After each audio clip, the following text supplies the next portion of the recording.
Assalamualaikum warahmatullahi wabarakatuh. Kali ini saya akan menjelaskan kepada kalian tentang teori struktural dari Robert Stanton.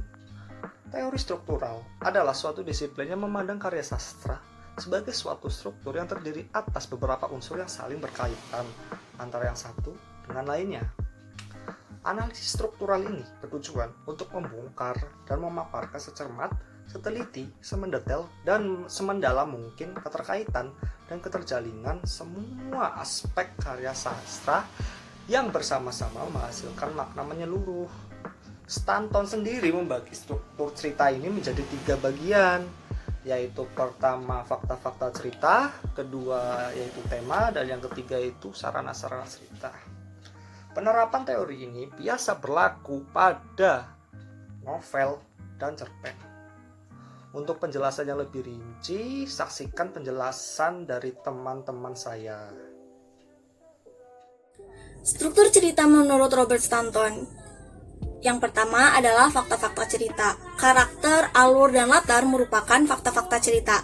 Elemen-elemen ini berfungsi sebagai catatan kejadian imajinatif dari sebuah cerita. Jika dirangkum menjadi satu, semua elemen ini dinamakan struktur faktual atau tingkatan faktual cerita. Struktur faktual adalah cerita yang disorot dari satu sudut pandang. Berikut ini adalah fakta-fakta cerita. Yang pertama, alur. Secara umum, alur merupakan rangkaian peristiwa-peristiwa dalam sebuah cerita. Istilah alur biasanya terbatas pada peristiwa-peristiwa yang terhubung secara kausal saja. Yang kedua adalah karakter. Karakter biasanya dipakai dalam 2 konteks. Konteks pertama, karakter merujuk pada individu-individu yang muncul dalam cerita.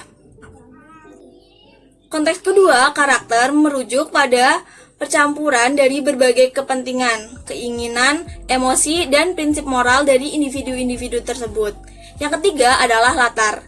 Latar adalah lingkungan yang melingkupi sebuah peristiwa dalam cerita. Tema merupakan aspek cerita yang sejajar dengan makna pengalaman manusia. Sesuatu yang menjadikan suatu pengalaman begitu diingat. Sama seperti makna pengalaman manusia, tema menyorot dan mengacu pada aspek-aspek kehidupan sehingga nantinya ada nilai-nilai tertentu yang melingkupi cerita. Tema membuat cerita lebih terfokus, menyatu, mengerucut, dan berdampak. Pada bagian awal dan akhir cerita menjadi pas, sesuai, dan memuaskan berkat keberadaan tema tersebut. Tema merupakan elemen yang relevan dengan setiap peristiwa dan detail sebuah cerita. Nah, tema hendaknya memenuhi beberapa kriteria. Kriteria tema tersebut ada 4. Yang pertama, selalu mempertimbangkan berbagai detail menonjol dalam cerita. Yang kedua, tidak terpengaruh oleh berbagai detail cerita yang saling berkontradiksi. Yang ketiga, tidak sepenuhnya bergantung pada bukti-bukti yang tidak secara jelas diutarakan, atau hanya disebut sebagai implisit. Yang keempat, diujarkan secara jelas oleh cerita yang bersangkutan. Yang ketiga, sarana-sarana sastra. Sarana kesastraan adalah teknik yang digunakan oleh pengarang untuk menyusun dan memilih detail-detail cerita menjadi pola yang bermakna. Sarana-sarana sastra sendiri ada 5. Yang pertama, judul. Judul selalu relevan dengan karya yang diampunya, sehingga keduanya membentuk satu kesatuan. Pendapat ini dapat diterima ketika judul mengacu pada karakter utama atau pada suatu latar tertentu. Yang kedua, sudut pandang. Pusat kesadaran tempat kita dapat memahami setiap peristiwa dalam cerita disebut sudut pandang. Yang ketiga, gaya dan tone. Gaya adalah cara pengarang dalam menggunakan bahasa. Meski 2 orang pengarang memakai alur, karakter, dan latar yang sama, hasilnya dapat berbeda. Perbedaan tersebut secara umum terletak pada bahasa dan menyebar dalam berbagai aspek seperti kerumitan, ritme, panjang pendek kalimat, kekonkretan, detail, humor, dan banyaknya imaji dan metafora.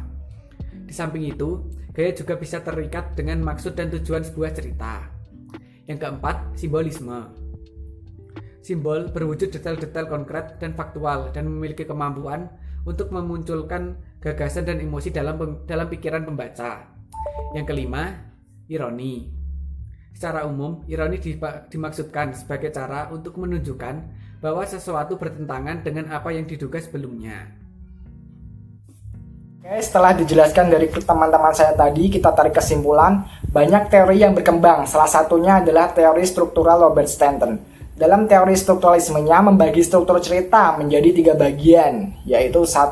Fakta-fakta cerita, 2. Tema, dan 3. Sarana-sarana sastra. Strukturalisme pada dasarnya merupakan paham filsafat dan cara berpikir tentang dunia, terutama berhubungan dengan tanggapan deskripsi struktur-struktur. Memandang dunia sebagai realitas berstruktur sebagai suatu hal yang tertib dan sebuah relasi serta keharusan. Dalam pandangan ini, karya sastra diasumsikan sebagai fenomena yang memiliki struktur saling terkait satu sama lain. Sekian dari kelompok kami. Apabila ada kata kepemahaman yang kurang dipahami, kami mohon maaf sebesar-besarnya. Kami ucapkan terima kasih. Wassalamualaikum warahmatullahi wabarakatuh.